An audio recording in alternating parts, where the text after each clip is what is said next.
दोस्तों नमस्कार। तो ये जो जगह है, जिस जगह पर मैं खड़ा हूँ, यहाँ पे ऑर्गेनाइजेशन की तरफ से अभी एक AWS automatic weather station establish किया गया है और स्पेशली क्यूमिन फार्मर्स, बिकॉज इस डेजर्ट में स्पेशली जो क्यूमिन के फार्मर्स हैं वो एक बड़ा क्राइसिस फेस करते हैं, क्योंकि क्लाइमेट बहुत ही ज़्यादा यहाँ पर फ्लक्चुएट करता है और क्लाइमेटिक फ्लक्चुएशन की वजह से जो क्यूमिन का जो क्रॉप है वो बहुत ज़्यादा डैमेज होने के चांसेस उसमें रहते हैं। और जैसे उसको हम बोलते हैं फ्रॉस्ट, और मतलब कई बार ड्यू की वजह से, ओस की वजह से भी जो क्रॉप है वो डैमेज हो जाती है। और कई बार बारिश होने की वजह से भी क्रॉप डैमेज हो जाती है। कई बार आंधी, बहुत ज़्यादा अचानक आंधी आ जाने से भी क्रॉप के डैमेज होने की प्रोबेबिलिटीज रहती है। तो इस नुकसान को कम करने के लिए यहाँ के किसानों को जो बदलते जलवायु से किस तरह से संघर्ष किया जाए, किस तरह से लड़ा जाए, किस तरह से एक सॉल्यूशन की तरफ बढ़ा जाए, और उन्हें मौसम की, वेदर की टाइम टू टाइम अपडेट देकर, उन्हें वो एडवाइजरी देकर कि आप एग्रीकल्चर सेक्टर में किस तरह से बदलते मौसम से एक तरह से संघर्ष कर सकते हैं, एक तरह से आप उससे जूझ सकते हैं। क्योंकि टेक्निकल इनपुट्स मिलने के बाद में फार्मर्स कोई न कोई तरीका, कोई न कोई एक वे ईज़ाद कर सकते हैं, कोई न कोई सावधानी बरत सकते हैं, अपनी फसल को बचा सकते हैं। तो ये आज के समय में जो मॉडर्न फार्मर्स हैं, आधुनिक किसान हैं, वो अपने खेतों पर इस तरह के AWS जो सिस्टम है, एक तरह का ऑटोमेटिक वेदर सिस्टम है, वो अपग्रेड कर रहे हैं। और डे टू डे और डे के अंदर भी किस तरह का वेदर का फ्लक्चुएशन रहेगा और वो क्रॉप को किस तरह से डैमेज कर सकता है, उस सब के बारे में अपडेट रहते हैं दोस्तों। तो यह इस तरह की जो जानकारी है बहुत ज़रूरी है। और आज अ, जो वेस्टर्न पार्ट है राजस्थान का, उस वेस्टर्न पार्ट में इस तरह के इंस्टॉलेशन अपने आप में एक बहुत ही अहम होने जा रहे हैं, क्योंकि लोगों को इसकी अहमियत धीरे धीरे समझ में आएगी।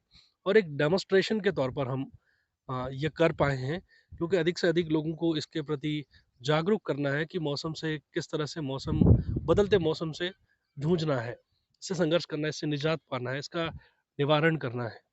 इसके अलावा जो सोलर स्ट्रीट लाइट है, उसका इंस्टॉलेशन भी हम कुछ जगहों पर यहाँ पे करने जा रहे हैं।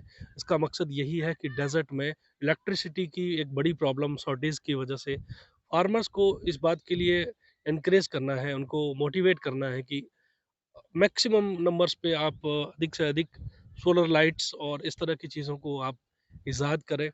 प्लस यहाँ पे पानी की, जल की, वाटर स्कैरसिटी बहुत बड़ी समस्या है। उस वाटर स्कैरसिटी को कैसे मिनिमाइज़ किया जा सकता है, उसका क्या एक सॉल्यूशन हो सकता है। और बेस्ट क्वालिटी ऑफ वाटर की तरफ भी हम लोग यहाँ पे काम करने जा रहे हैं।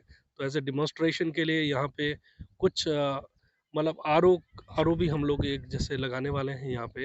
एक वो मतलब कम्युनिटी के लिए हो सकता है।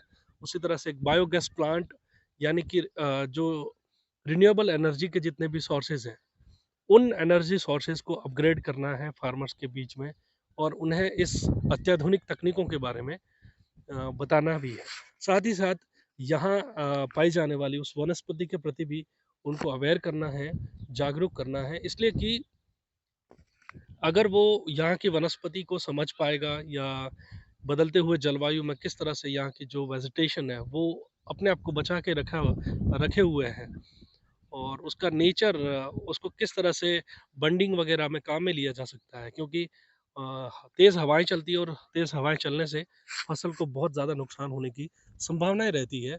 तो जो यहाँ वनस्पति खड़ी है, क्या उसको जो फार्म है, उस फार्म की बाउंड्रीज़ पे लगा के अपनी क्रॉप को बचा के रखा जा सकता है।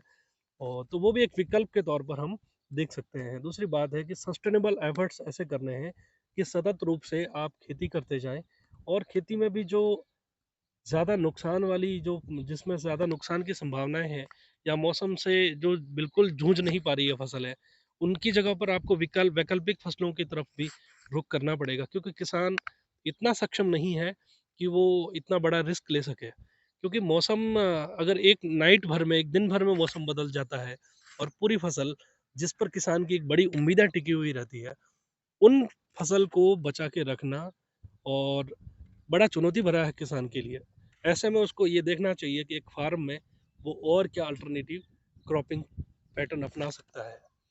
और इसके अलावा भी एक जो मिक्स्ड फार्मिंग की बात करते हैं, तो हमने यहाँ पे देखा है कि अधिकतर जो किसान है वो जीरा यानी कि क्यूमिन की फार्मिंग करते हैं, फसल उगाते हैं। इसके अलावा भी यहाँ पे अगर बात की जाए तो इसबगोल, जो इसबगोल उगाते हैं। फिर अगर आप अरंडी उगाते हैं, यहाँ पे बाजरा उगाते हैं, मूंग उगाते हैं, मोठ उगाते हैं। तो ये सारे क्रॉप्स यहाँ पर ली जा रही है। मस्टर्ड भी उगा रहे हैं। तो इन क्रॉप मतलब जो बाकी क्रॉप्स है उनको भी यहाँ पे बढ़ावा देने की ज़रूरत है, क्योंकि आप बदलते हुए मौसम में जो जीरा है बहुत ही ज़्यादा सेंसिटिव है क्लाइमेट को लेकर। उससे हल्का सा मौसम भी अगर थोड़ा सा नमी आ गई तो कहीं इनके क्रॉप के डैमेज होने की संभावना ज़्यादा रहती है। और बारिश तो आप समझ सकते हैं कि एक तरह से जीरा के लिए जानलेवा है बारिश। अगर बारिश की कुछ बूंदें भी जीरे की क्वालिटी में बहुत ज़्यादा नुकसान पहुंचाती है। लेकिन यहाँ के फार्मर्स अभी भी यहाँ पे फसल उत्पादन थोड़ा कम होने की वजह से किसानों को लगता है कि हम जीरे की फसल को ले सकते हैं, और ऐसा नहीं है। जैसलमेर बाड़मेर में अभी बहुत ज़्यादा संख्या में किसान यहाँ पे जीरे का उत्पादन करते हैं। और विश्व की बड़ी बड़ी कंपनियां, जो जीरे की प्रोड्यूसर जो कंपनियां हैं, मसाला कंपनियां हैं, वो यहाँ पे आ रही है। तो किसानों की उम्मीद इसलिए टिकी हुई है कि यहाँ अभी काफ़ी संभावनाएं मौजूद हैं। अभी हमारा काम है कि हम किसानों को इस बात के लिए जागरूक करें कि बदलते हुए जलवायु से कैसे लड़ें, और दूसरे वैकल्पिक स्रोत है, जो भी वैकल्पिक अल्टरनेटिव रिसोर्सेज हैं, उनको भी यहाँ पे अडोप्ट किया जाए दोस्तों। तो एक छोटा सा वीडियो था, एक ब्रीफिंग के तौर पर था कि मैं अभी जिस प्रोजेक्ट पे काम कर रहा हूँ वो किस बारे में है, किस लिए काम किया जा रहा है, उसका हल्का सा एक ब्रीफिंग मैंने किया है। ये बहुत ही ज़्यादा अभी अच्छे हम एक उम्मीद है कि यहाँ पे हमारे जो एफर्ट्स हैं वो सक्सेस रहेंगे, ऐसी हमारी उम्मीद है दोस्तों। Thank you so much. आप सबने सुना, बहुत बहुत धन्यवाद।